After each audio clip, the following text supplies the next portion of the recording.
Hey guys, welcome back to my channel. Today I'm gonna go over my blog number 2 and it's gonna be for Destiny Ignition for Gundam, so let's get down to it.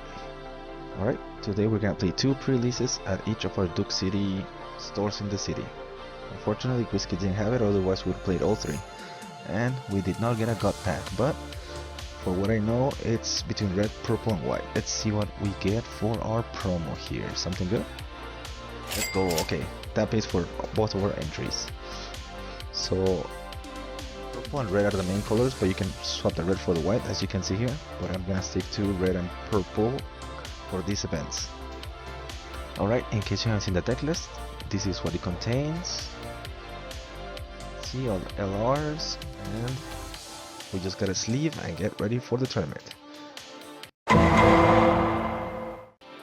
Sadly, I'm gonna have to start this vlog with bad news because I didn't take enough pictures or a video of my final game, but we managed to go X1, only dropping my last game to Greg Boy, which he was also in red purple because he knows that's a good deck.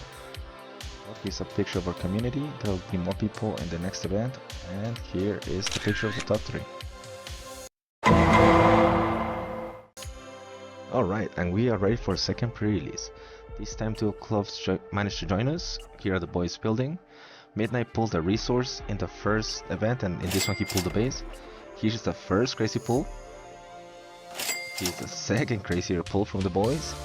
And then here is just Jesus flexing his own pull. But let's get down to business. Okay, in this matchup Greg Boy changed his colors to red white. And here we're gonna roll dice. I won the die roll and I chose to go second because I already have the extra resource. And my first hand it wasn't that great, so I ended up molding it again. And so did Greg Boy. Just look at that, playing it. Oof, all the OG Gundams. But looks like shields are set up. We're ready to begin. He starts with 1 resource pass. I play resource pass. I should have taken a better angle. He plays Saku here. And here I try to play a command as a unit, but I don't know how to read. I pass back the turn. Red Boy does first blood into my shields. And then he plays a Minerva, which lets him look at the top 2, send 1 to grave and put 1 on top. So kind of fixing his draws. And he oh, he does overblowing affection. Oh, I forgot he. But he's kinda good. Here's my turn. What do I do here?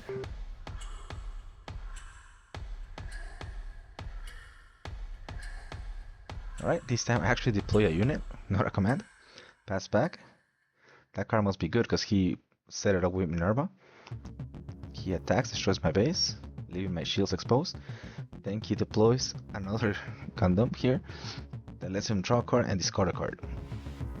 Then he plays a second Overflowing Affection because he is broken like that.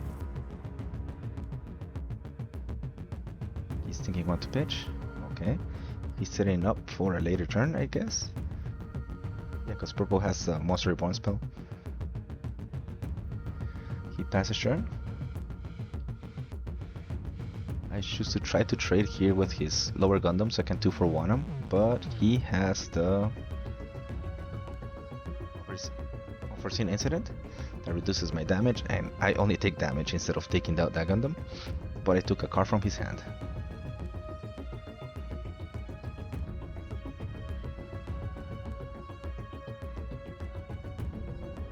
What am I gonna do here?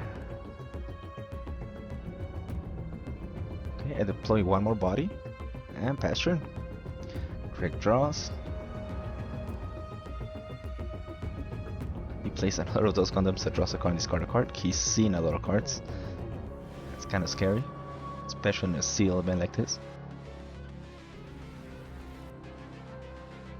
Just thinking here.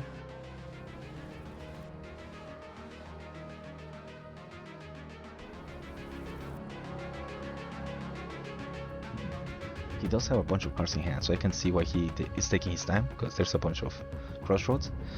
He swings into my Gundam, swing to trade, goes into my shields, no burst trigger here.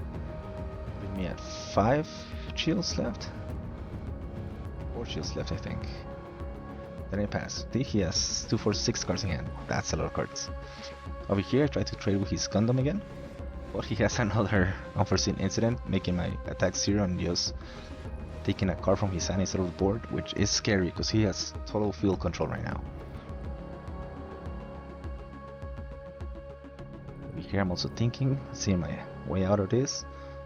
Deploy my Ace Gundam and link it, attack into one of his standing units and breach 3 into the base, which it will get fixed. There you go. So if everything goes right, I'm gonna have traded 2 for 2 here. Oh my god, yeah, I remember now. He played and he links it too. What a bully.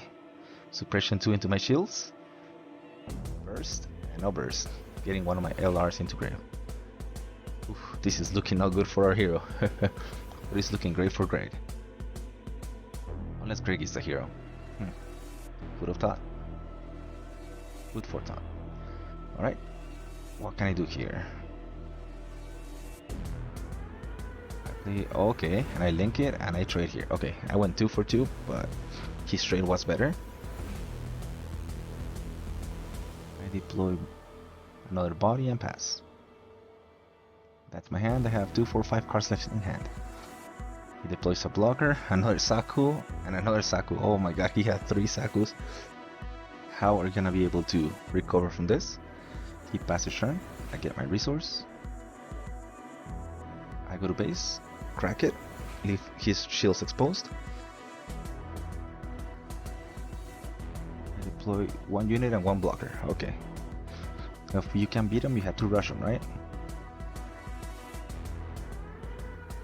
He's looking at his graveyard for something he set up ready this turn, and here it is. The Awakening.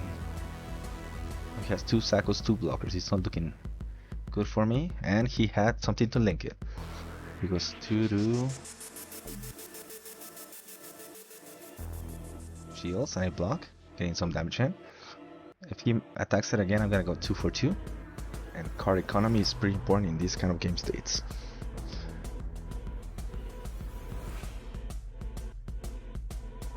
He's thinking, see if he swings with something else. Okay, he pairs his pilot. He tries to... Oh, he took my unit here. He 2 for 1 me, but if I trade, it'll be 2 for 2, so we are neutral in cards. Let's see what we do here. Thinking still. He used passage turn, okay. I wonder if not attacking here was a mistake, but we'll find out as the game progresses. I play my Minerva base to set up my draw. Look at the top 2, send 1 to grave and 1 to the top of my deck. These Saku, at this point of the game, is not gonna be as relevant. I swing in to his shields, try to bait a blocker. And here I'm trying to see if I should commit or not. Okay, Battle of Aces, 2 for 1 here. That was a +1 card in my favor. I'm gonna commit. Thinking here. Deploy another unit. And pass. Okay, I left a blocker to trade. And he has another pilot here. Oh my god. He's gonna swing into my unit. But... oh, he's swinging into my shields and I chose no block. Okay. Because I think that pilot gives me -2 power, so I didn't want to trade it. Passes back to me.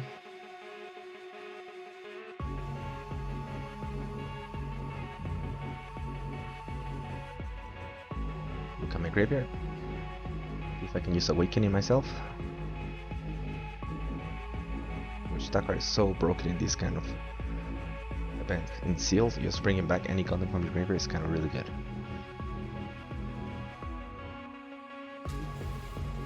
Try to go for our shields here. Okay, no burst. That's good for us.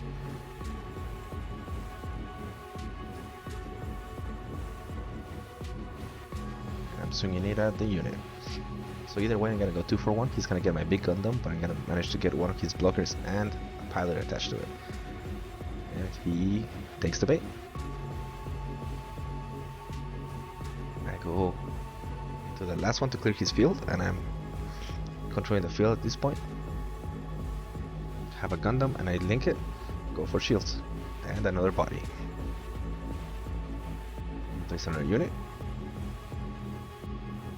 I mean a base, that's a base, not a unit.